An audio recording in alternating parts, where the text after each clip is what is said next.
Halo teman-teman, jumpa lagi dengan channel saya, Andi.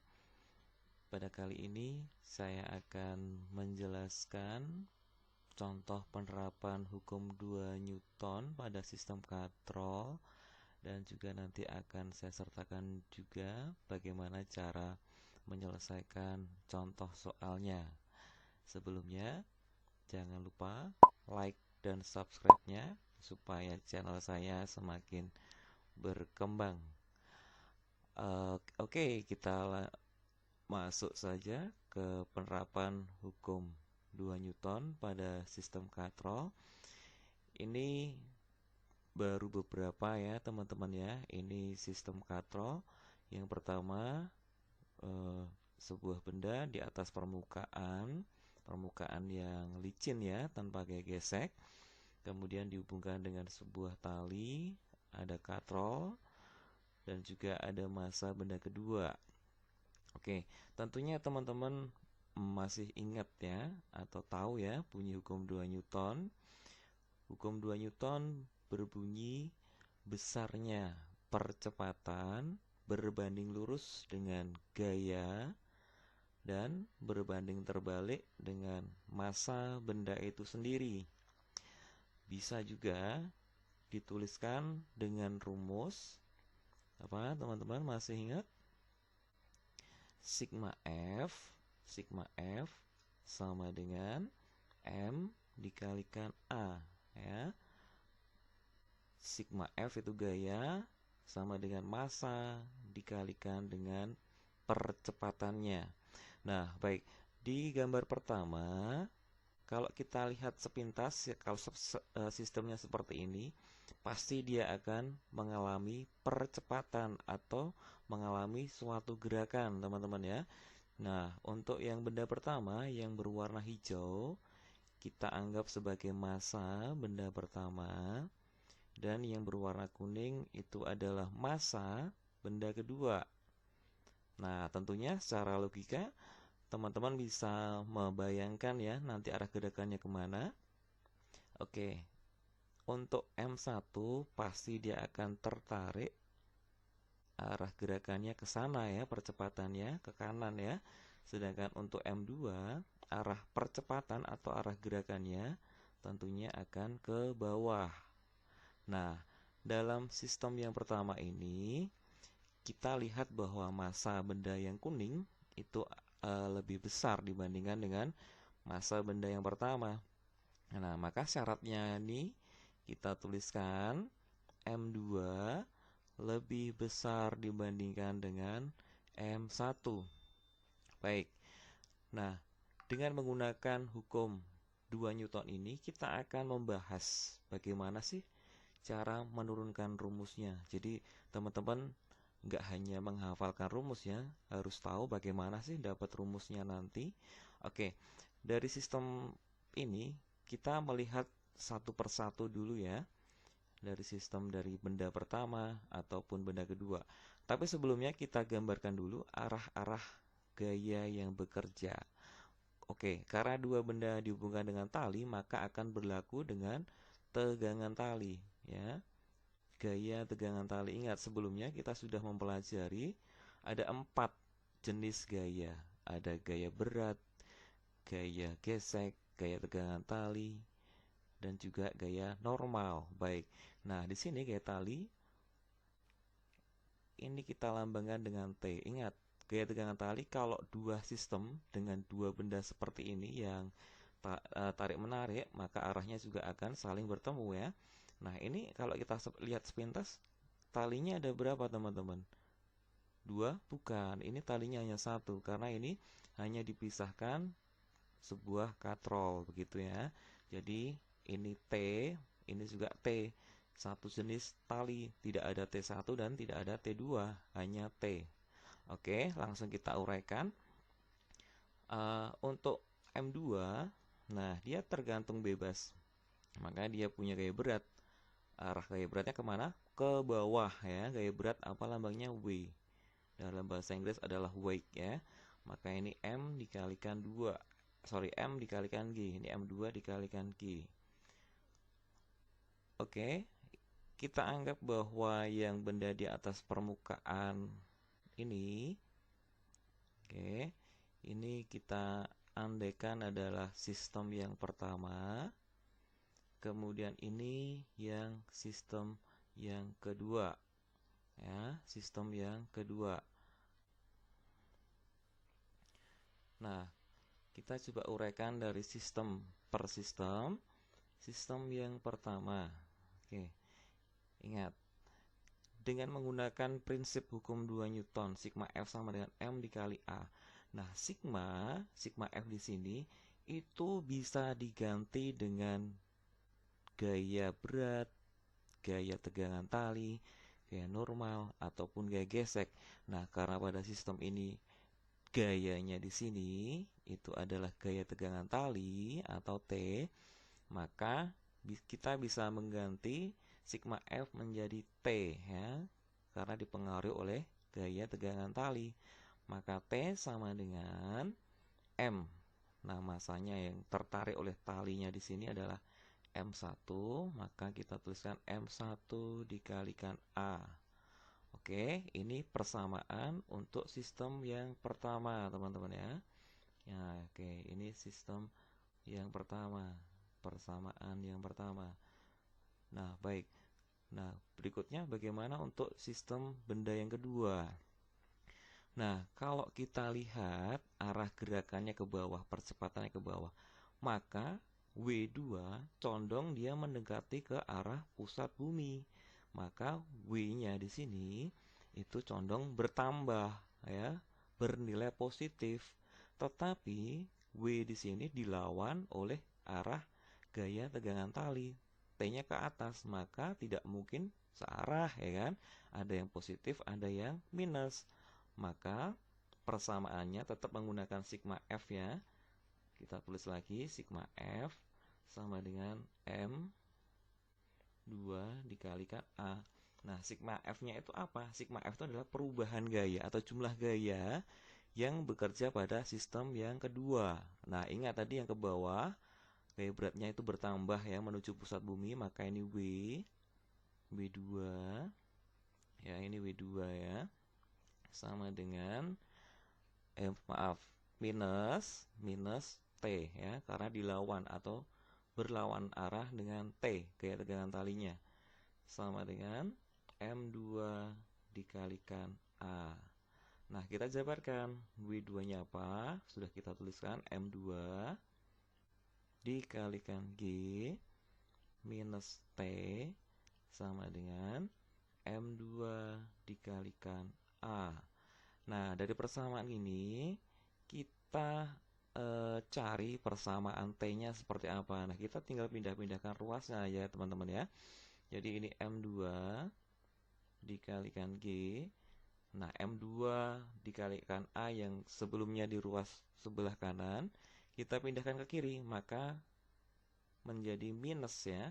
Minus M2 dikalikan A sama dengan, nah, ini pindah ruas jadi T positif, ya. Oke, ini adalah persamaan yang kedua pada sistem kedua. Nah, dari kedua persamaan 1 dan 2, kita tuliskan, ya, T sama dengan T, ya. Ini T yang pertama, ini T yang kedua. Kita masukkan T yang pertama, M1 dikalikan A sama dengan apa ini, teman-teman? M2 dikalikan G minus M2 dikalikan A. Nah, ini penggantinya yang sistem pertama, ini penggantinya untuk sistem yang kedua. Nah, selanjutnya bagaimana untuk mencari percepatannya? Nah, kita lihat di sini ada M, ini ada A. Nah, di ruas sebelah kanan juga ada M, ada A. Kita jadikan satu ruas supaya nanti kita bisa menyederhanakan percepatannya. Maka ini M1 dikalikan A. Nah, ini kita pindahkan ke sebelah kiri menjadi plus M2 dikalikan A sama dengan M2 dikalikan G. Seperti itu, ya. Nah, ini sudah sama variabelnya, ada M, A, ini M dan A. Nah, kita tinggal menyederhanakan. A kita keluarkan, dikalikan dalam kurung. Apa? M1 ditambah M2. Ya, ini tetap nggak berubah, ruas sebelah kanan, M2G. Nah, setelah itu kita bisa menuliskan persamaan percepatannya. A sama dengan apa? M2 dikalikan G per M1 ditambah dengan M2 ini ya. Oke, inilah persamaan dari percepatan jika sistemnya seperti di samping seperti ini ya. Nah, misalkan kalau ada contoh ya, ada contoh massa satunya 2 ya kan.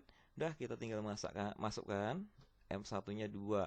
Misalkan M2-nya 5 ya. Kita tinggal masukkan 5 ya. G-nya berapa? 10.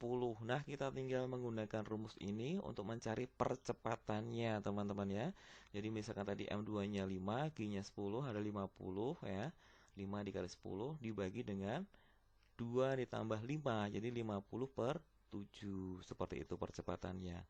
Nah, kalau misalkan Pak, kalau mencari T, tegangan talinya gimana? Tegangan tali, teman-teman bisa menggunakan persamaan 1 ya.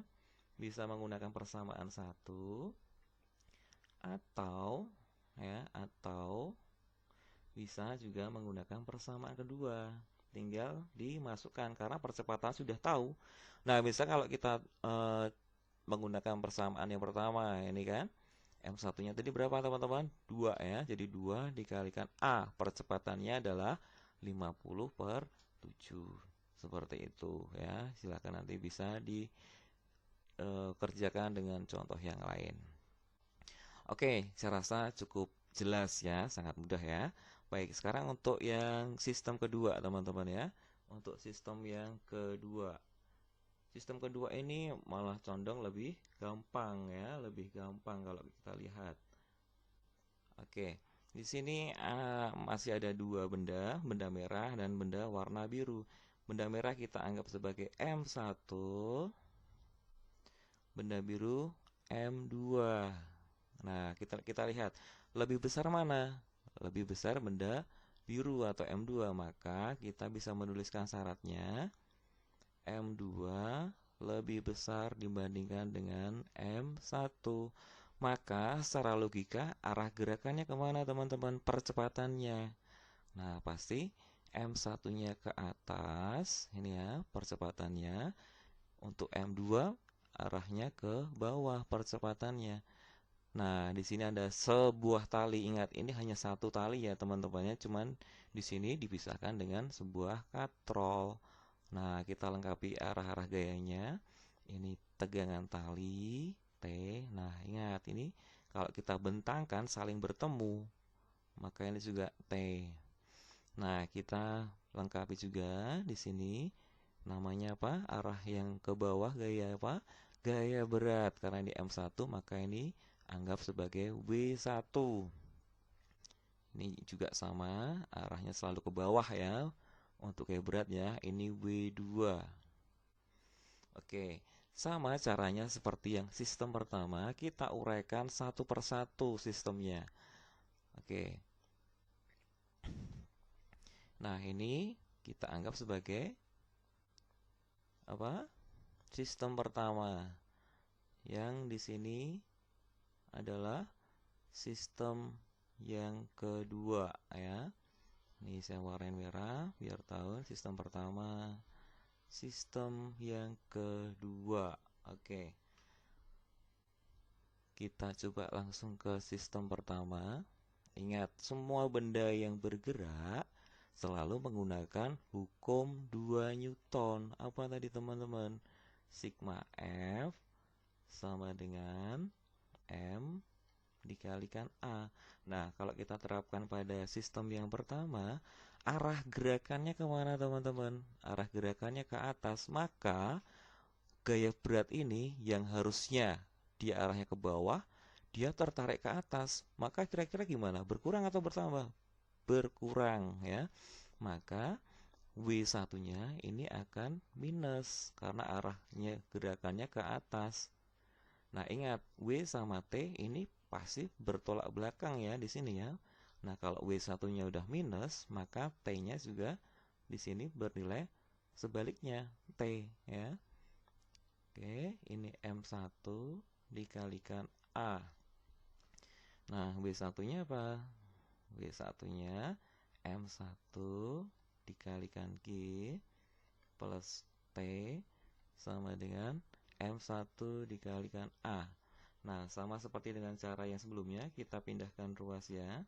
Ini T tetap, ini M1 dikalikan A. Nah, ini kita pindahkan ruas ke sebelah kanan, maka bernilai plus M1 dikalikan G. Ketemulah ini persamaan yang pertama. Gimana? Mudah bukan? Oke, lanjut sekarang yang sistem kedua, teman-teman. Sistem kedua, arah percepatannya ke bawah, maka W2-nya juga arahnya ke bawah, cenderung dia menuju ke pusat bumi. Maka nilainya gimana?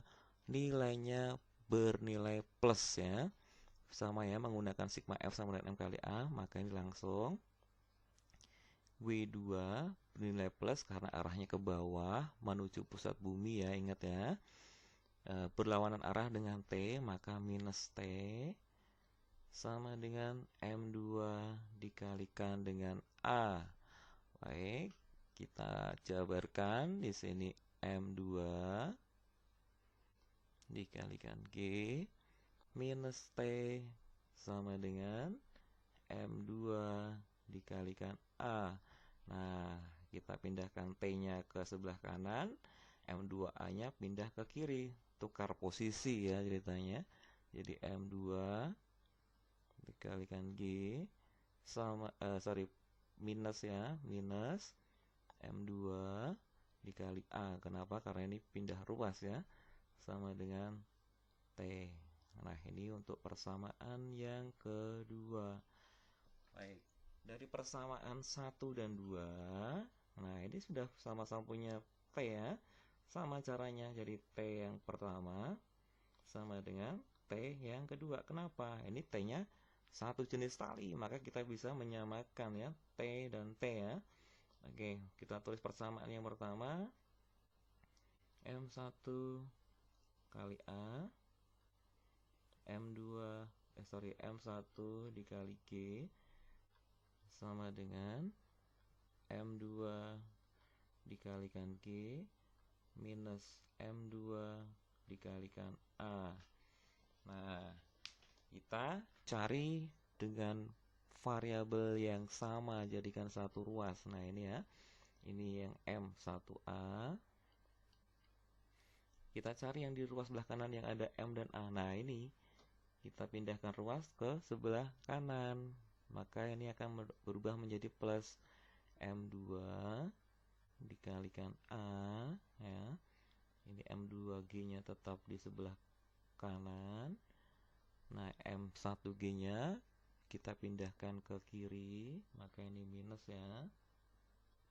Minus M1G-nya. Oke. Nah, A dalam kurung apa? M1 ditambah M2 ya, dalam kurung artinya perkalian masuk ya.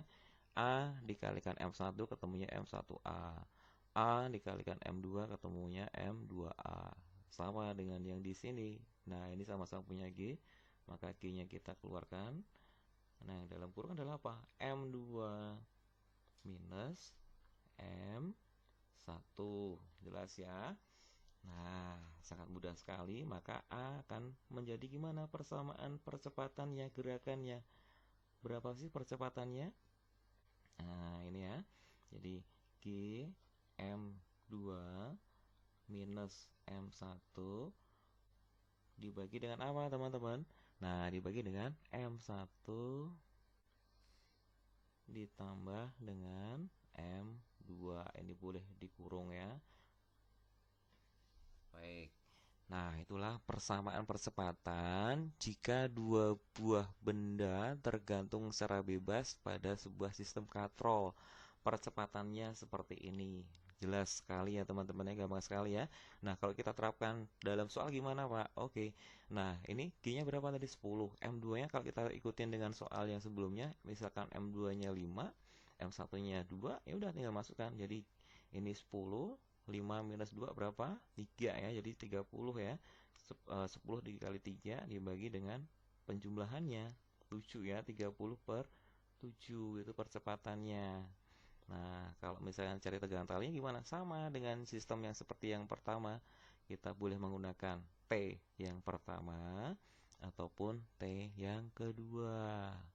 Nah, itulah penjelasan beberapa contoh. Nanti masih akan saya eh, update lagi penerapan